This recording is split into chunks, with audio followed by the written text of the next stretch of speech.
15 septembre 1940. Résidence officielle du Premier ministre, Tokyo, Japon. La fumée de cigarette flottait lourdement dans l'air tandis que l'amiral Isoroku Yamamoto écrasait son troisième coup de chance de la réunion. Le tabac américain était une petite ironie qui n'échappa à personne dans l'assistance.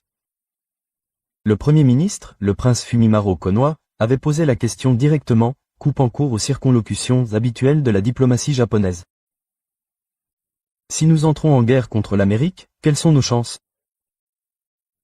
La réponse de Yamamoto hanterait l'empire japonais jusqu'à son dernier jour. Si on me dit de me battre, quelles qu'en soient les conséquences, je serai déchaîné pendant les 6 premiers mois ou un an, mais je n'aurai absolument aucune confiance pour la 2e ou la 3e année. Les autres responsables militaires présents dans la salle se sont déplacés, mal à l'aise. Voici le commandant en chef de la flotte combinée, l'homme qui devrait mener toute guerre contre l'Amérique, prédisant essentiellement la défaite du Japon avant même que le premier coup de feu ne soit tiré. Ce qu'il ne comprenait pas vraiment, c'est que Yamamoto ne spéculait pas. Il avait été témoin direct de la puissance industrielle américaine, avait visité ses usines, étudié ses champs pétrolifères, calculé sa capacité de production jusqu'au dernier rivet. Les mathématiques de la destruction avaient été calculées des années plus tôt dans les amphithéâtres de Harvard, confirmées dans les aciéries de Pennsylvanie et vérifiées dans les innombrables mines de pétrole du Texas. Yamamoto savait quelque chose que ses collègues ne voulaient pas accepter. Le Japon avait déjà perdu toutes les guerres contre l'Amérique avant qu'elles ne commencent. La seule variable était le temps, 6 mois. Il leur donnerait 6 mois de victoire avant que le colosse industriel ne s'éveille pleinement. Isoroku Takano est né le 4 avril 1884 à Nagaoka, une petite ville de la préfecture de Niigata, 6e fils d'un instituteur pauvre. Son père avait 56 ans à sa naissance, d'où son nom Isoroku, qui signifie 56 en japonais. La pauvreté de la famille était écrasante. Il survivait souvent grâce à des patates douces et de l'orge, incapable de se payer du riz. Ces difficultés précoces rendraient plus tard les observations de Yamamoto sur l'abondance américaine d'autant plus frappantes. En 1916, le jeune officier de marine fut adopté par la famille Yamamoto, une pratique courante pour progresser dans la société japonaise. À cette époque, il avait déjà perdu 2 doigts de la main gauche lors de la bataille de Tsushima en 1905, où il assista à la victoire éclatante du Japon sur la flotte russe de la Baltique. Cette victoire avait convaincu de nombreux Japonais que la supériorité spirituelle pouvait surmonter les désavantages matériels, une illusion que Yamamoto passerait sa vie à essayer de dissiper. Le vétéran de Tsushima comprit quelque chose que ses contemporains avaient manqué. La victoire du Japon sur la Russie n'avait été possible que parce que la Russie avait dû projeter sa puissance sur des milliers de kilomètres tout en menant une révolution simultanée sur son territoire. L'Amérique ne serait pas confrontée à de tels désavantages. Mais pour vraiment comprendre cela, Yamamoto avait besoin de faire l'expérience directe de l'Amérique. Son premier aperçu eut lieu en 1919 lorsque, alors commandant de 35 ans, il reçut des ordres qui allaient changer non seulement sa vie, mais aussi le cours de l'histoire, se présenter à l'université de Harvard pour étudier l'anglais et observer les développements navals américains. Ce qui se passa ensuite allait transformer un patriote japonais en Cassandre, prophétisant une catastrophe que personne ne prendrait en compte. En avril 1919, Yamamoto arriva à Harvard, portant 2 épées et vêtu de son uniforme de marine, une curiosité parmi les bâtiments couverts de lierre de Cambridge. Il s'inscrivit en tant qu'étudiant spécial, soi-disant pour étudier l'anglais. Son relevé de notes indiquerait plus tard un médiocre C+ au cours de langue, mais cette note masquait la véritable éducation qui avait lieu. Vivant dans un logement modeste à Brooklyn, dans le Massachusetts, Yamamoto établit une routine qui aurait semblé obsessionnelle aux observateurs. Il ne dormait que 3 à 4 heures par nuit, passant le reste de son temps à lire tout ce qu'il pouvait sur l'industrie américaine, la production pétrolière et l'aviation. Sa chambre était encombrée de cartes de champs pétrolifères, de résumés statistiques sur l'industrie manufacturière américaine et de revues techniques sur la production d'acier. L'avenir dont Yamamoto était témoin était alimenté par le pétrole. Tandis que ses camarades japonais, dont environ 70 à Harvard à l'époque, suivaient des cours formels, Yamamoto passait des heures à la bibliothèque Widener de Harvard à faire des recherches sur la géologie pétrolière et la capacité de raffinage. Il découvrit que l'Amérique produisait 65% du pétrole mondial, soit 378 millions de barils rien qu'en 1919. Le Japon, en revanche, devait importer presque chaque goutte, principalement d'Amérique elle-même. Mais la véritable éducation avait lieu pendant les vacances d'été à Harvard. Yamamoto disparaissait pendant des semaines, faisant de l'autostop à travers l'Amérique avec à peine plus que quelques dollars en poche. Sa première grande expédition l'emmena dans les champs pétrolifères du Texas, où il passa 3 semaines à étudier les méthodes d'extraction et les opérations de raffinage. Il survivait de pain, de bananes et d'eau, dormant dans les champs et les granges, tout cela pour économiser de l'argent afin de pouvoir observer plus longtemps. Été 1920. Yamamoto se tenait devant l'usine Ford Island Park à Détroit, observant le changement d'équipe. 20 000 ouvriers sortaient en courant, la plupart se dirigeant vers des voitures particulières, un site qui aurait été impossible au Japon où même les officiers militaires possédaient rarement des voitures. Il avait fait 900 mètres d'autostop depuis Cambridge pour observer ce qu'Henry Ford appelait la libération de l'homme ordinaire. À l'intérieur de l'usine, que Yamamoto visita en prétendant être un étudiant en ingénierie en visite, il observa la chaîne de montage qui avait révolutionné la fabrication. Une Model T sortait de la chaîne toutes les 45 secondes. Les ouvriers effectuaient des tâches répétitives avec une précision de minutage. L'ensemble du processus, de l'acier brut à l'automobile finie, ne prenait que 93 minutes. Yamamoto remplit 3 carnets pendant sa semaine à Détroit. Il calcula que Ford employait à elle seule plus d'ouvriers industriels que toute la marine japonaise. La consommation quotidienne d'acier de l'entreprise dépassait la production hebdomadaire du Japon. Le plus troublant, c'est qu'il ne s'agissait que d'une entreprise, d'une ville et d'un secteur d'activité. Les Américains ont fait de la fabrication une science, écrivit-il à son mentor, l'amiral Thomas Aburo. Ils produisent des machines comme nous produisons du riz, de manière systématique, efficace, en quantité qui défie l'imagination. Chaque ouvrier est un spécialiste. Chaque processus est mesuré. Chaque amélioration est immédiatement intégrée. Il n'y a pas de gaspillage, pas de retard, pas d'inefficacité. Les chiffres étaient stupéfiants. La production automobile américaine était passée de 485 000 véhicules en 1915 à 2,3 millions en 1920. Au moment de la visite de Yamamoto, les Américains possédaient une voiture pour 13 habitants. Au Japon, le ratio était de 1 pour 5 000. Mais Yamamoto avait conscience d'un élément qui allait au-delà des simples chiffres. Il avait compris que la production automobile de masse signifiait une capacité de production de masse pour les véhicules militaires. Les chaînes de montage produisant les modèles T pouvaient tout aussi bien produire des camions militaires, des chars et des moteurs d'avion. Les ouvriers qualifiés dans la fabrication de précision pouvaient fabriquer des armes. Les vastes chaînes d'approvisionnement livrant des pièces à Détroit pouvaient livrer des munitions aux champs de bataille. Le plus long voyage non autorisé de Yamamoto l'a conduit au Texas à l'été 1921, juste avant l'obtention de son diplôme à Harvard. Il a disparu pendant 6 semaines, ce qui a suscité des inquiétudes diplomatiques mineures lorsqu'il a manqué plusieurs fonctions officielles. Il était allé observer ce qu'il appelait les sources du pouvoir, les champs pétrolifères de l'est du Texas. Voyageant en train de marchandises et à pied, Yamamoto atteignit le champ de Spindle Top près de Beaumont, où l'industrie pétrolière moderne était née en 1901. Bien qu'ayant passé son apogée, le champ produisait encore des milliers de barils par jour. Yamamoto passa des journées à parler à des voyous et à des ingénieurs, à se renseigner sur les techniques de forage, les taux d'extraction et les procédés de raffinage. L'ampleur du problème défiait l'entendement des Japonais. Un puits unique produisait plus de pétrole en une journée que le Japon n'en importait en une semaine. La raffinerie de Texaco à Port Arthur, que Yamamoto a dessinée en détail, traitait 100 000 barils par jour. L'ensemble de l'installation était alimenté à l'électricité avec des pompes automatiques et un éclairage électrique fonctionnant 24 heures sur 24. Le pétrole est le sang de la guerre moderne, écrivit Yamamoto dans son journal. Les navires, les avions, les chars, les camions boivent tous du pétrole. L'Amérique en possède des océans sous son sol. Le Japon n'en a aucun. Ce seul fait détermine tout. Il se rendit au nord jusqu'aux champs nouvellement découverts de Kilgore et de Longview, où il connut le boom qui allait faire de l'est du Texas le plus grand producteur de pétrole au monde. Les derricks poussaient comme des forêts, si denses que les ouvriers pouvaient marcher de l'une à l'autre sans toucher le sol. Le gaz naturel, considéré comme un déchet, était brûlé dans des torches qui éclairaient le ciel nocturne sur des kilomètres. Ce gaspillage frappait particulièrement Yamamoto. Le Japon conservait soigneusement chaque goutte de carburant importé, tandis que les Américains brûlaient chaque jour suffisamment de gaz naturel pour alimenter tout Tokyo pendant un mois. Cette abondance occasionnelle, plus que toute démonstration militaire, le convainquit de l'invincibilité de l'Amérique.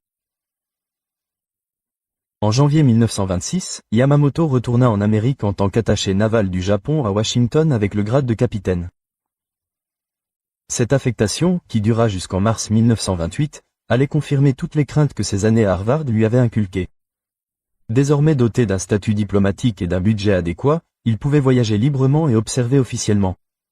Sa première priorité était de mettre à jour ses renseignements industriels.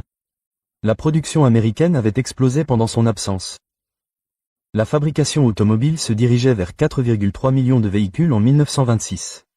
La production d'acier atteignait 48 millions de tonnes. La production de pétrole dépassait 770 millions de barils. Les chiffres ne faisaient pas qu'augmenter. Ils s'accéléraient. Yamamoto a établi une routine d'observation systématique. Du lundi au mercredi, il travaillait à l'ambassade, assistant à des conférences navales et à des fonctions diplomatiques. Du jeudi au dimanche, il voyageait toujours avec le même objectif, la capacité de production, l'extraction des ressources et les progrès technologiques. Ces voyages l'ont conduit à l'usine sidérurgique de Bethléem en Pennsylvanie, où il a observé la production de plaques de blindage naval. Les fours électriques de l'usine pouvaient produire de l'acier spécialisé que les fondeurs japonais mettaient des semaines à fabriquer en quelques heures. L'usine employait 30 000 ouvriers et consommait plus d'électricité que toute la ville de Kyoto. À Birmingham, en Alabama, il a étudié la chaîne d'approvisionnement en minerais de fer qui alimentait la production d'acier américaine. Des trains arrivaient toutes les heures, transportant du minerai de la chaîne de Mesabi dans le Minnesota, du charbon de Pennsylvanie et du calcaire de l'Indiana. L'intégration et l'efficacité de la chaîne d'approvisionnement l'ont stupéfait. Les matériaux ont été transportés sur des milliers de kilomètres avec une précision d'horlogerie, coordonnée par des réseaux télégraphiques et téléphoniques que le Japon ne pouvait égaler. Pendant son affectation à Washington, Yamamoto est devenu célèbre pour ses parties de poker. Tous les vendredis soirs, il organisait des parties dans son appartement, invitant des officiers de la marine américaine, des diplomates et des agents des services de renseignement. Il ne s'agissait pas de simples occasions sociales. Il s'agissait d'opérations de renseignement menées autour de cartes et de whisky. Le capitaine Ellis Zacharias, du renseignement naval, y participait régulièrement. Des décennies plus tard, Zacharias révélera dans ses mémoires de 1946, Secret Mission, que ces jeux impliquaient des sondages minutieux de la part des deux parties. Tout en bluffant aux cartes, les joueurs menaient des interrogatoires subtils sur la doctrine navale, les capacités des navires et la réflexion stratégique. Yamamoto était brillante au poker, se souvient Zacharias. Il pouvait se souvenir de chaque carte jouée, calculer les probabilités instantanément et lire sur les visages comme dans les livres. Mais plus important encore, il utilisait ces jeux pour comprendre la psychologie américaine. Il voulait savoir comment les Américains pensaient, comment ils prenaient des décisions, comment ils réagissaient à la pression. Les parties de poker ont révélé quelque chose de crucial à Yamamoto. Les Américains étaient des preneurs de risques qui pouvaient se permettre de perdre. Ils pariaient agressivement parce qu'ils avaient les poches pleines. Ils pouvaient absorber les pertes et continuer à jouer. Yamamoto s'est rendu compte que cette mentalité reflétait leur stratégie nationale. L'Amérique pouvait perdre des batailles, voire des campagnes, et continuer à se battre. Le Japon, avec ses ressources limitées, ne pouvait se permettre une seule défaite majeure. Un soir de février 1926, après avoir remporté un pot substantiel, Yamamoto fit une remarque que Zacharias n'oublia jamais. Au poker et à la guerre, le joueur qui a le plus de jetons peut se permettre d'attendre les bonnes cartes. Le Japon joue avec des jetons empruntés contre un joueur qui possède la banque. La plus grande intuition stratégique de Yamamoto pendant ces années américaines concernait l'aviation. Alors que la plupart des officiers de marine pensaient encore en termes de cuirassés, Yamamoto comprenait que les avions détermineraient la future guerre navale. L'Amérique était parfaitement positionnée pour dominer cette nouvelle dimension. Il visita la Glen L. Martin Company à Cleveland, dans l'Ohio, où les avions étaient produits en série en utilisant des techniques d'assemblage de type automobile. Des ouvriers qui n'avaient jamais vu d'avion avant de s'entraîner pouvaient construire des avions complexes en quelques semaines. L'usine produisait 6 avions par jour avec des outils électriques et des convoyeurs motorisés accélérant la production. À McCookfield à Dayton, dans l'Ohio, prédécesseur de la base aérienne Wright-Patterson, Yamamoto observa la recherche aéronautique américaine. L'usine employait plus d'ingénieurs aéronautiques que tout le Japon. Il disposait de souffleries, d'installations d'essais de moteurs et de laboratoires de matériaux que l'aviation japonaise ne pouvait égaler. Les chiffres racontaient l'histoire. En 1926, les avionneurs américains produisirent 1186 avions militaires et 5789 avions civils. Les compagnies aériennes américaines transportaient déjà du courrier et des passagers sur des horaires réguliers à travers le continent. Le Japon peinait à produire 200 avions par an, principalement en utilisant des moteurs et des instruments importés. Les Américains pensent en 3 dimensions, écrivit Yamamoto dans un rapport à Tokyo. Pendant que nous perfectionnons nos cuirassés, ils construisent l'infrastructure pour la guerre aérienne.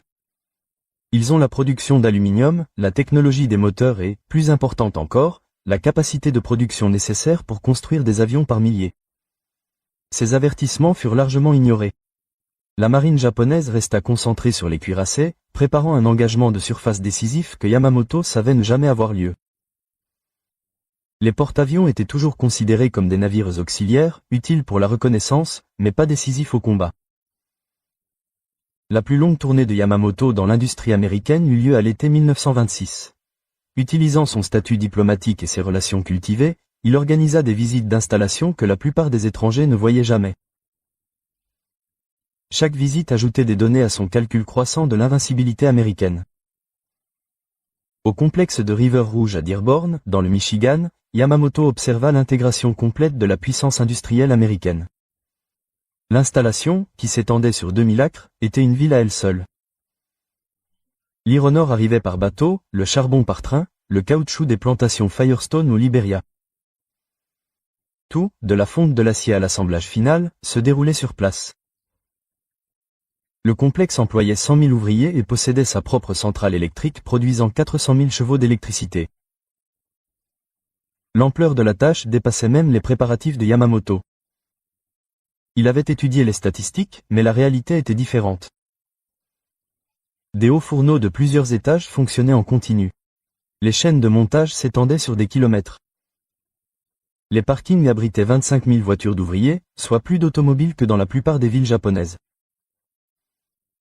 À la raffinerie Standard Oil de Bayway, dans le New Jersey, Yamamoto fut témoin du raffinage du pétrole à l'échelle industrielle. L'installation traitait 100 000 barils par jour, produisant non seulement du carburant, mais aussi des centaines de produits pétroliers, des lubrifiants ou produits chimiques.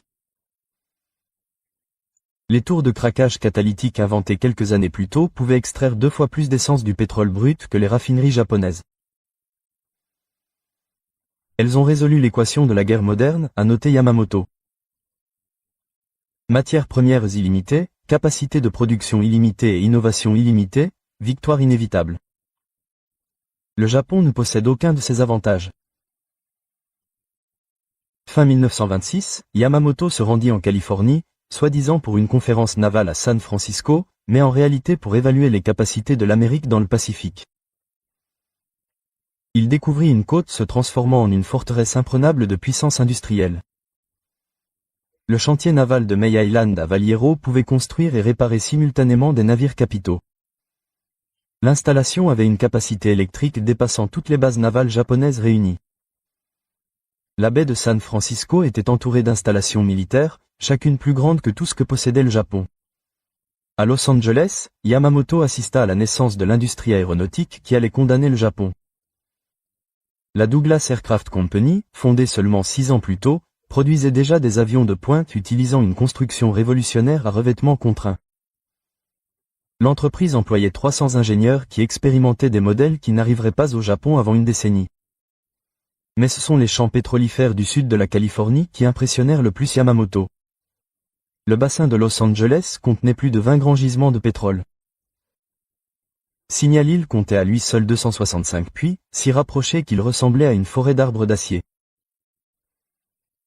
La Californie produisait 230 millions de barils par an, soit plus que ce que le Japon consommerait en 5 ans de guerre.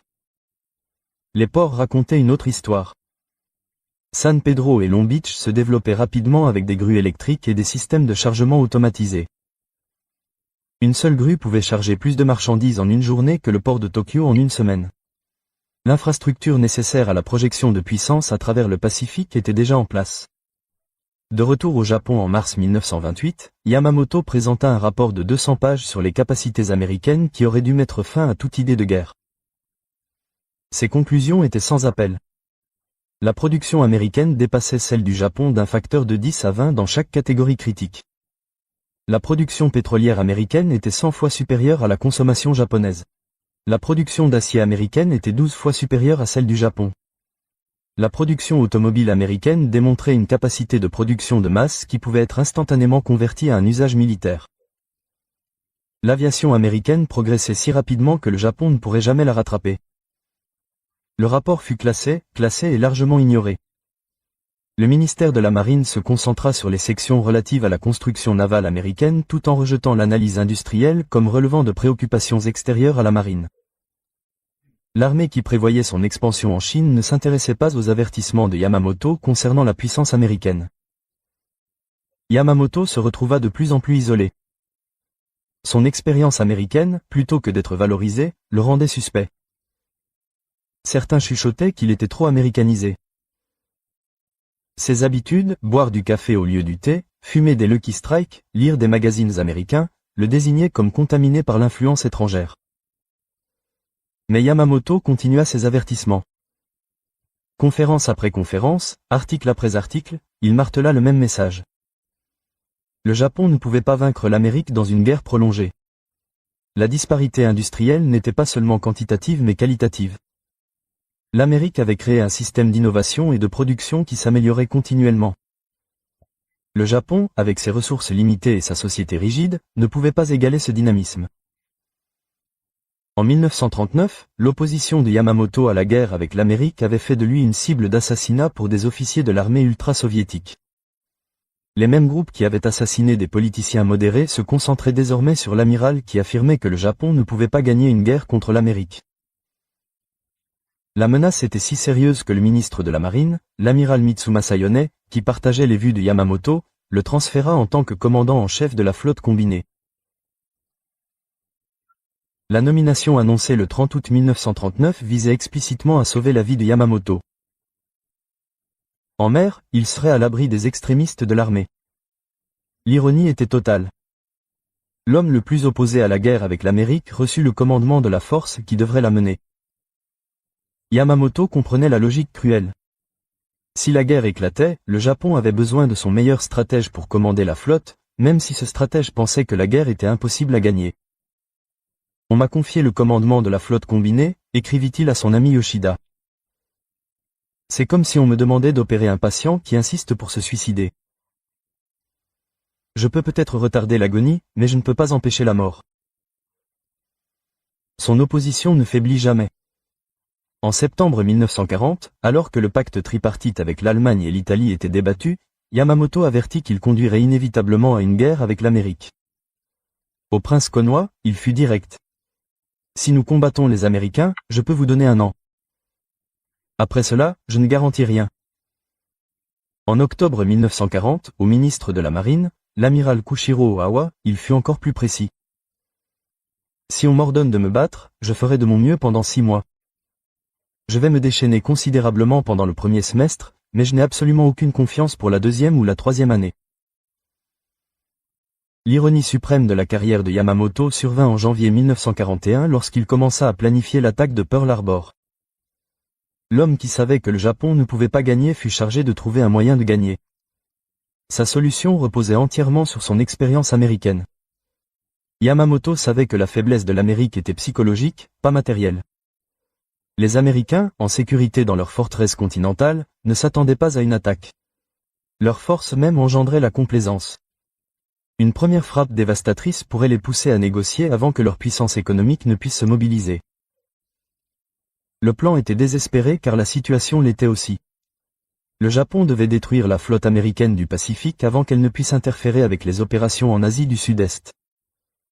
Plus importante encore, le Japon devait convaincre l'Amérique que le combat serait trop coûteux. Mais même en planifiant, Yamamoto savait que c'était l'échec, pas l'attaque elle-même. Il était convaincu que ses pilotes pourraient dévaster Pearl Harbor. L'échec surviendrait dans la foulée, lorsque la puissance industrielle américaine se tournerait vers la production de guerre. Il avait observé les usines qui produiraient les armes. Il avait calculé le pétrole qui alimenterait la contre-attaque. Il avait expérimenté les techniques de production de masse qui permettraient de construire des flottes de navires et d'avions. L'attaque de Pearl Harbor réussirait tactiquement et échouerait stratégiquement, exactement comme il l'avait prédit. Au fur et à mesure que 1941 avançait et que la guerre devenait inévitable, les avertissements de Yamamoto devenaient plus désespérés et plus précis. À ses officiers d'état-major célébrant les prouesses militaires du Japon, il fournissait des calculs qui donnaient à réfléchir. L'Amérique a 500 000 tonnes de pétrole en réserve pour chaque tonne que possède le Japon. Ils produisent 500 fois plus d'acier. Leurs usines peuvent se rééquiper en quelques semaines pour produire des armes. Nous avons déjà perdu cette guerre. Nous n'avons tout simplement pas encore commencé à la mener. En septembre 1941, s'adressant à la promotion de son alma mater à Nagawa, Yamamoto a peut-être prononcé son avertissement le plus poignant. La plupart des gens pensent que les Américains aiment le luxe et que leur culture est superficielle et dénuée de sens. C'est une erreur de considérer les Américains comme des amoureux du luxe et des faibles. Je peux vous dire qu'ils sont pleins d'esprit, d'aventure et de combat. Leur pensée est scientifique et très avancée. La traversée de l'Atlantique en solitaire de Lindbergh est le genre d'acte courageux qui est normal pour eux. Il a poursuivi, n'oubliez pas que l'industrie américaine est bien plus développée que la nôtre et que, contrairement à nous, ils ont tout le pétrole qu'ils veulent. Le Japon ne peut pas battre l'Amérique. Par conséquent, le Japon ne devrait pas combattre l'Amérique.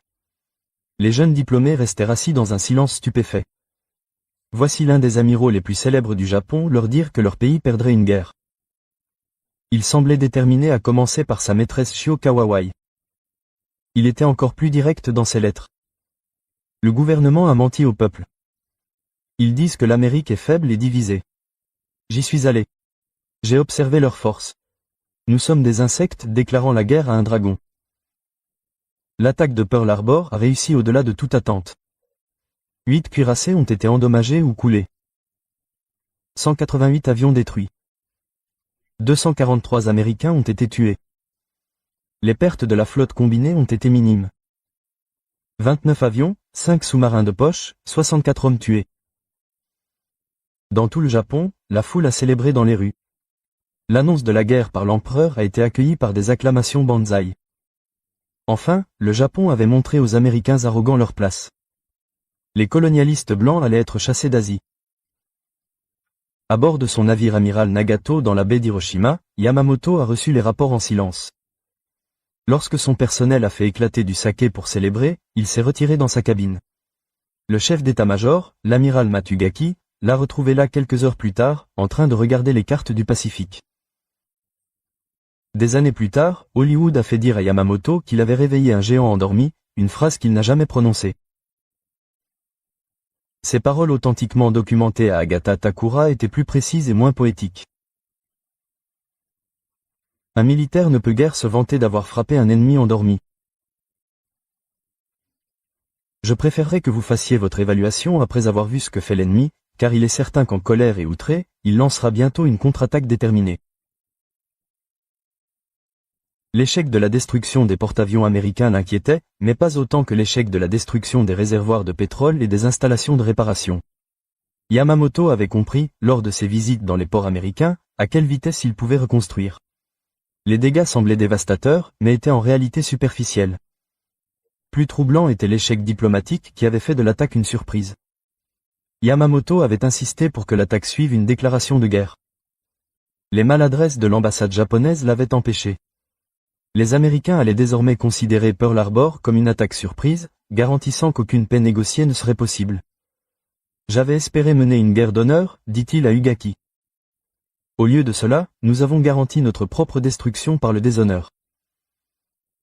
Exactement comme Yamamoto l'avait prédit, le Japon s'est déchaîné pendant 6 mois. La flotte combinée traversa le Pacifique, écrasant les forces alliées avec une efficacité stupéfiante. Singapour tomba. Les Philippines tombèrent, les Indes orientales néerlandaises tombèrent. En mai 1942, le Japon contrôlait un empire s'étendant des frontières de l'Inde au milieu du Pacifique. Mais Yamamoto ne se réjouissait pas de ces victoires. Il comprenait qu'elles n'étaient qu'illusions, possibles uniquement parce que l'Amérique n'était pas encore mobilisée. Dans sa cabine, il conservait des graphiques montrant la construction navale américaine. Les chiffres étaient terrifiants. Au cours des 6 premiers mois de 1942, les chantiers navals américains lancèrent 2 porte-avions, 4 croiseurs, 23 destroyers et 26 sous-marins. Ce n'était que le début. Yamamoto savait, grâce à ses visites dans les chantiers navals américains, qu'ils étaient encore en cours de rééquipement. Lorsqu'ils seraient pleinement opérationnels, ils produiraient des navires plus vite que le Japon ne pourrait les couler. La situation pétrolière était encore pire. Malgré la capture des champs pétrolifères des Indes orientales néerlandaises, le Japon ne pouvait pas égaler la production américaine. L'Amérique produisait plus de pétrole en un mois que les champs capturés par le Japon n'en produisaient en un an. Et la production américaine de caoutchouc synthétique, que Yamamoto avait étudiée en 1926, signifiait qu'il n'avait même pas besoin des plantations de caoutchouc asiatiques. Nous sommes des enfants qui avons volé des bonbons, dit-il à son officier des opérations. Nous célébrons pendant que l'adulte prépare sa punition. La bataille de Midway débuta le 4 juin 1942, presque exactement 6 mois après Pearl Harbor.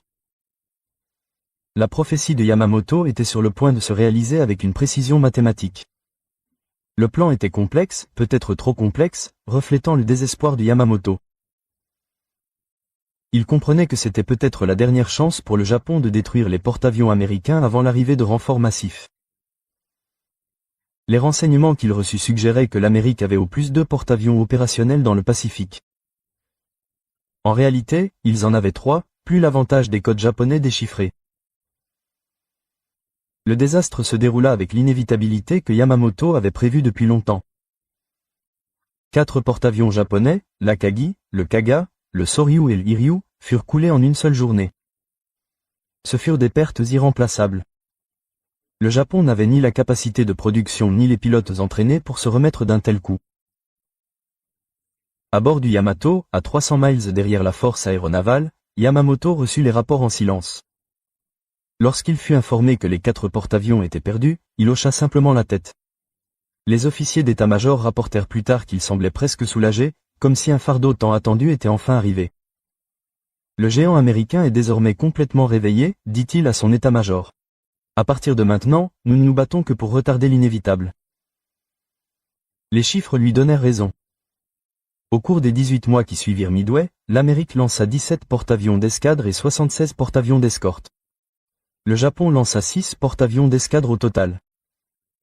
L'équation industrielle que Yamamoto avait calculée à Harvard se déroulait exactement comme prévu. Après Midway, les statistiques de production américaine atteignirent des niveaux qui auraient semblé fantastiques, même selon les calculs pessimistes de Yamamoto. Le colosse industriel ne venait pas de se réveiller. Il était devenu une force de la nature.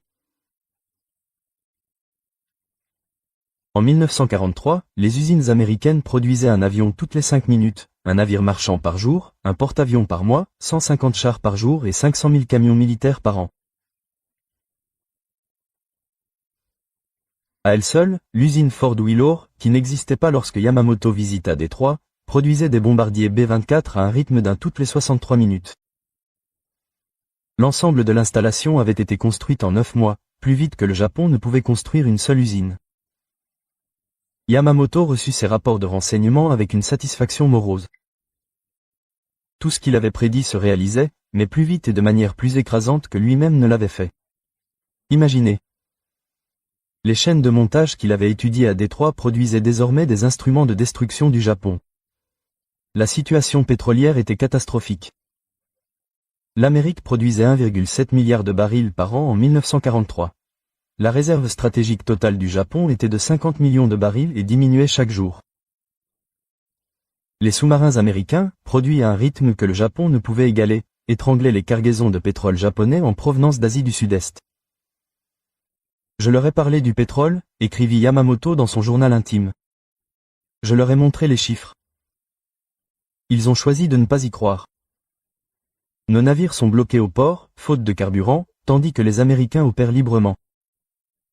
En 1942 et au début de 1943, Yamamoto commanda la flotte combinée en sachant pertinemment que la défaite était inévitable. Ses lettres à Chio Kawai, découvertes après la guerre, révèlent un homme hanté par sa clairvoyance. Je suis comme un médecin qui soigne un patient que j'ai déjà diagnostiqué comme étant en phase terminale. Je peux soulager certains symptômes, retarder le moment final, mais je ne peux pas changer l'issue.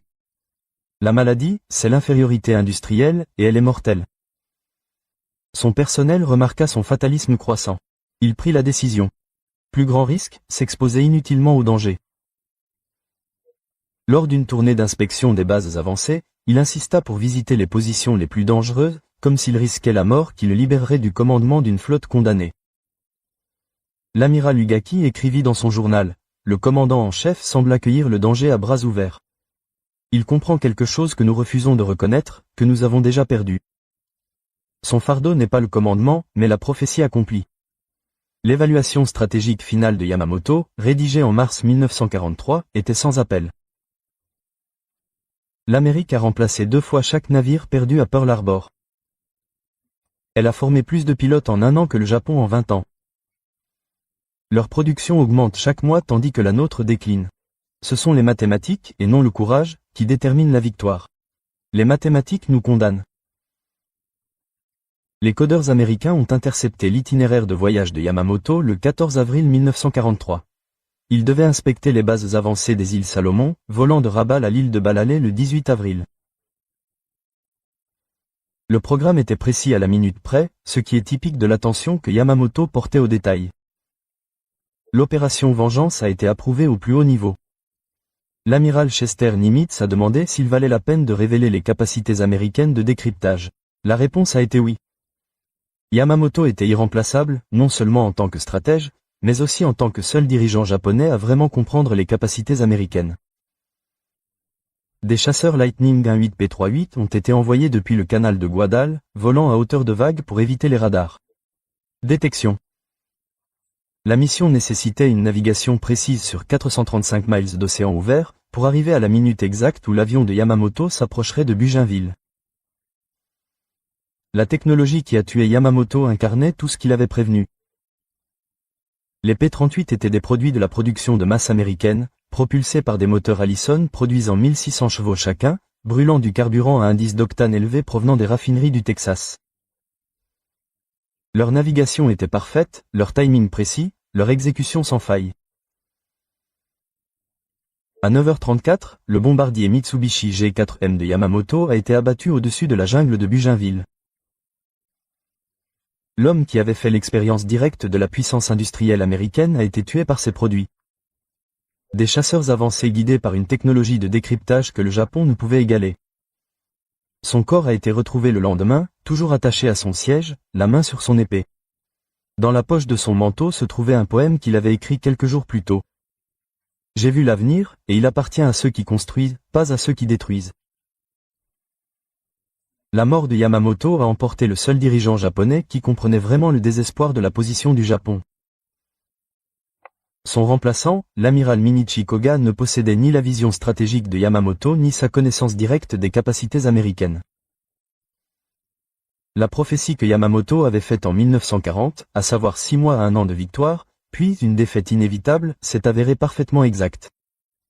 Toutes les prédictions qu'il avait faites sur la base de ses observations américaines se sont réalisées.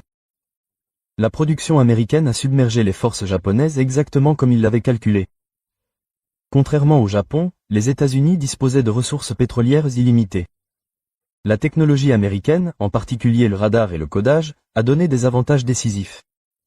Les techniques américaines de production de masse ont permis de remplacer rapidement les pertes.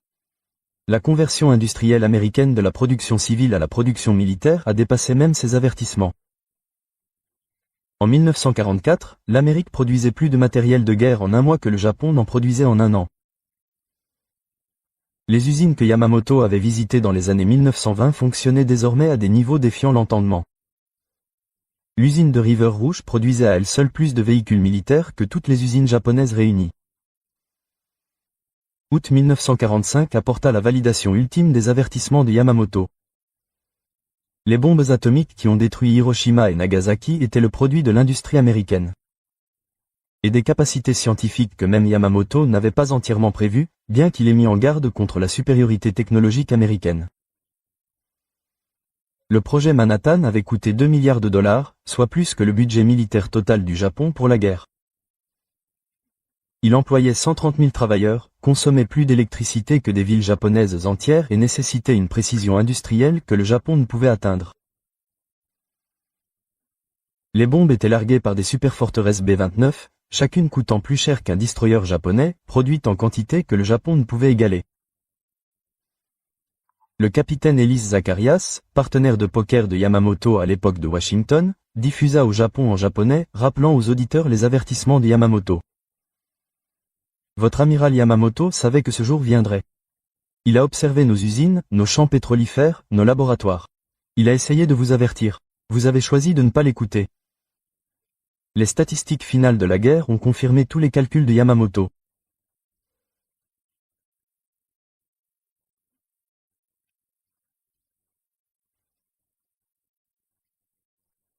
Comparaison de la production de 1941 à 1945.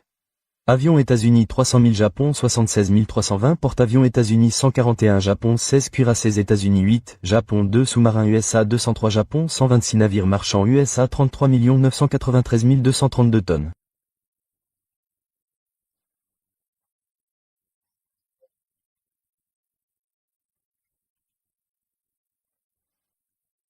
Japon 4 152 361 tonnes. Ce n'était pas que des chiffres. C'était la preuve mathématique de ce que Yamamoto avait vu directement. Un colosse industriel qui, une fois réveillé, ne pouvait être vaincu par aucune nation insulaire dépendante de ressources importées. Après la capitulation du Japon, les forces d'occupation américaines ont découvert les papiers privés de Yamamoto, y compris des lettres jamais envoyées et des journaux intimes qui n'avaient jamais été destinés à être publiés. Ces documents ont révélé toute l'étendue de sa connaissance et de son désespoir.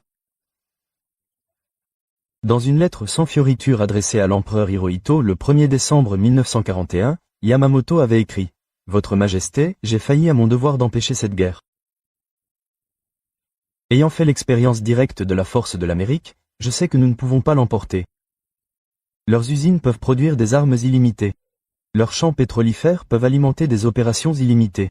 Leur peuple, une fois réveillé, ne s'arrêtera pas tant que la victoire ne sera pas totale. Je peux donner à votre Majesté 6 mois de victoire. Après cela, les mathématiques prennent le dessus. Nous sommes 70 millions de personnes sans ressources à combattre 130 millions de personnes aux ressources illimitées. L'issue est prédéterminée. » Une autre lettre à son successeur, l'amiral Koger, écrite quelques jours avant sa mort. Vous hériterez d'une flotte condamnée. Non pas par manque de courage ou de compétences, mais par les mathématiques industrielles. Chaque navire que vous perdrez, ils en remplaceront 3. Chaque avion détruit, ils en remplaceront 10. Chaque gallon de carburant brûlé nous rapproche de l'immobilité tandis qu'ils nagent dans des océans de pétrole. J'ai été témoin direct de leur production. Nous ne combattons pas une nation, mais une machine industrielle continentale. Tenez bonne aussi longtemps que l'honneur l'exige, mais sachez que la défaite est certaine. L'ironie suprême de l'histoire de Yamamoto ne réside pas dans sa mort, mais dans sa vie. L'homme qui comprenait le mieux la puissance de l'Amérique a été contraint de mener la guerre contre elle. L'amiral qui savait que le Japon perdrait a dû planifier l'attaque qui garantissait cette perte. Le prophète qui a mis en garde contre le réveil du géant a dû porter le coup du réveil. Ses camarades de classe de Harvard, apprenant son rôle à Pearl Harbor, ont exprimé leur choc. Le professeur Theodore McNally, qui avait enseigné l'économie à Yamamoto, déclara qu'il savait mieux que quiconque que le Japon ne pouvait pas gagner. Il avait observé nos aciéries, nos puits de pétrole, nos chaînes de montage. Il comprenait la production de masse. Pour lui, avoir planifié Pearl Harbor a dû être une véritable agonie. Mais Yamamoto n'avait pas le choix. Dans la hiérarchie rigide du Japon impérial, refuser signifiait non seulement une disgrâce personnelle, mais aussi l'abandon de son devoir de minimiser la catastrophe qu'il voyait venir. Il ne pouvait pas empêcher la guerre, mais il pouvait peut-être l'écourter grâce à des victoires initiales qui pourraient mener à des négociations. Les historiens militaires japonais qui ont étudié les avertissements de Yamamoto après la guerre ont réalisé toute l'ampleur de leur aveuglement. Toutes ces prédictions se sont avérées exactes, tous ces avertissements ont été validés par les événements. L'amiral Su Toyota, qui commandait la flotte dans les dernières phases de la guerre, a admis Yamamoto a vu ce que nous avons refusé de voir. Il était allé en Amérique. Il connaissait leurs capacités. Nous avons rejeté ces avertissements comme du défaitisme. Nous pensions que notre esprit pouvait vaincre leur avantage matériel. Il savait que l'esprit ne pouvait pas vaincre les mathématiques. Le général Hideki Tojo, le premier ministre qui avait poussé à la guerre, a déclaré lors de son procès pour crime de guerre, Amil Yamamoto nous a dit que nous ne pouvions pas gagner. Il avait étudié en Amérique. Il connaissait leur industrie. Nous pensions qu'il était trop influencé par la pensée occidentale. Nous avions tort. Il disait simplement la vérité. La tragédie dépassait la cécité individuelle. L'ensemble de l'establishment militaire japonais avait ignoré le seul homme qui avait réellement étudié les capacités de son ennemi. Il préférait les illusions confortables aux faits inconfortables. Il préférait les croyances mystiques sur la supériorité japonaise aux preuves empiriques de la force américaine. Paradoxalement, Yamamoto était plus respecté par ses ennemis que par son propre gouvernement. Les officiers de marine américains qu'il avait connus exprimèrent de sincères regrets à sa mort, tout en célébrant son succès tactique. L'amiral Chester Nimitz, qui avait ordonné l'opération Vengeance, déclara plus tard que Yamamoto était le seul dirigeant japonais à vraiment comprendre la puissance américaine. Il avait observé notre pays, étudié notre industrie, connaissait notre psychologie. Sa mort était nécessaire mais tragique. C'était un homme qui connaissait la vérité et qui fut contraint d'agir contre elle. Elise Zacharias, son compagnon de poker des années 1920, écrivit une épitaphe remarquable. Yamamoto était un prophète sans honneur dans son propre pays. Il fut témoin de notre force économique et mit en garde contre toute remise en cause. Il comprit que la guerre moderne se gagne dans les usines, pas sur les champs de bataille. Sa tragédie fut d'être trop perspicace dans une culture qui valorisait le conformisme, sur la vérité. Le capitaine Layton, qui avait contribué à déchiffrer les codes japonais, réfléchit, nous avons tué le seul dirigeant japonais qui aurait pu raccourcir la guerre. Il savait que le Japon avait perdu avant même que cela ne commence. Avec son départ, le leadership japonais passa à des hommes qui croyaient en leur propre propagande. La guerre dura encore 2 années sanglantes. Des documents déclassifiés dans les années 1970 révélèrent toute l'étendue de la collecte de renseignements américains par Yamamoto. Ces rapports des années 1920 montraient des prévisions remarquablement précises de la production américaine en temps de guerre. Il avait correctement estimé la capacité de production aéronautique américaine à 10% du pic réel de la guerre. La production de pétrole à 5% de la production en temps de guerre, la production d'acier à 15% des niveaux de la guerre, la capacité de construction navale à 20% de la production réelle. Sa méthodologie était méticuleuse. Il avait compté la surface au sol des usines, calculé la productivité des travailleurs, mesuré l'efficacité de la chaîne d'approvisionnement et extrapolé le potentiel en temps de guerre. Ces calculs effectués avec des règles à calcul et des carnets de notes se sont avérés plus précis que de nombreuses projections informatiques actuelles. Plus remarquable encore, il avait prédit l'impact psychologique de Pearl Harbor. Dans une note de service de 1940, il écrivait « Une attaque surprise sur Pearl Harbor réussirait tactiquement, mais échouerait stratégiquement. Les Américains s'uniraient dans la rage. Leur puissance industrielle, pleinement mobilisée par la colère, serait inarrêtable. » L'histoire de Yamamoto transcende son moment historique. Elle traite fondamentalement du danger de prendre ses désirs pour des réalités mathématiques. Il avait été témoin des chiffres, observé la production, calculé le résultat. Sa tragédie était que personne ne voulait entendre la vérité. Dans sa dernière lettre à Chio Kawawai, écrite quelques jours avant sa mort, Yamamoto parvint à une sorte de paix. J'ai fait mon devoir tel que je l'avais compris. Je les ai avertis en me basant sur ce dont j'avais été témoin. Je leur ai parlé des usines, du pétrole, de la production sans fin. Ils ont quand même choisi la guerre. J'ai dirigé leur flotte en sachant que nous allions perdre, espérant seulement rendre la défaite moins catastrophique. L'histoire jugera si j'ai eu raison de servir une cause que je savais vouée à l'échec. Mais je ne pouvais pas abandonner mon pays, même lorsque mon pays a abandonné la raison. La lettre se terminait par un coup d'Aïk qui a capturé tout son voyage. Pluie de printemps au Texas, j'ai vu le fer devenir la fatalité. Les mathématiques triomphent du courage. L'amiral Izuroku Yamamoto est mort en sachant que toutes ses prédictions se réaliseraient. Les 6 mois de victoire qu'il avait promis ont duré exactement du 7 décembre 1941 au 4 juin 1942. Le tsunami industriel dont il avait parlé se matérialisa avec une précision mathématique. Le géant qu'il craignait de voir se réveiller se leva avec exactement la terrible détermination qu'il avait prédite. Ses années passées en Amérique à Harvard à étudier l'ingénierie pétrolière, à Détroit à observer les chaînes de montage, au Texas à compter les puits de pétrole, à Washington à mesurer la capacité économique lui avaient donné une vision parfaite. Il avait été témoin non seulement de la force actuelle de l'Amérique, mais aussi de son potentiel latent. Il avait compris que la guerre moderne se gagnait par les statistiques de production, et non par l'esprit guerrier. Les usines américaines qu'il avait visitées en tant qu'étudiant et attaché étaient devenues les arsenaux qui avaient écrasé l'empire qu'il servait. Les champs pétrolifères qu'il avait étudiés alimentaient les flottes qui détruisirent sa marine. Les chaînes de montage dont il avait été témoin produisaient les avions qui brûlèrent les villes japonaises. Chaque carnet qu'il avait rempli d'observations devint une prophétie de malheur qui s'accomplit. Pourtant, l'histoire de Yamamoto ne parle pas en fin de compte de défaite, mais du courage de dire la vérité au pouvoir, même lorsque cette vérité n'est pas la bienvenue. Il a vécu ce que d'autres refusaient de voir, calculé ce que d'autres refusaient de compter et averti de ce qui se passait. D'autres refusèrent de l'entendre. Sa tragédie ne résidait pas dans le fait qu'il avait tort, mais dans le fait qu'il avait absolument raison. En fin de compte, l'éducation américaine de l'amiral Yamamoto lui apprit la leçon la plus amère de toutes. Dans la guerre industrielle moderne, les mathématiques sont le destin. Il avait fait les calculs, observé les facteurs, calculé le résultat. Le Japon aurait 6 mois pour se déchaîner, puis serait confronté à une défaite inévitable face à un géant industriel en ébullition. Il avait raison jusqu'au jour J. L'homme qui avait passé des années en Amérique à avertir le Japon que sa défaite interviendrait dans 6 mois est devenu le prophète le plus tragique de l'histoire. Condamné à mener une guerre qu'il savait perdue avant même que le premier coup de feu ne soit tiré, tué par la technologie américaine même dont il avait prévenu qu'elle s'avérerait décisive, et justifié seulement dans les cendres de la défaite de sa nation. L'amiral Isoroku Yamamoto avait fait l'expérience de l'Amérique, et il savait que c'était le cas.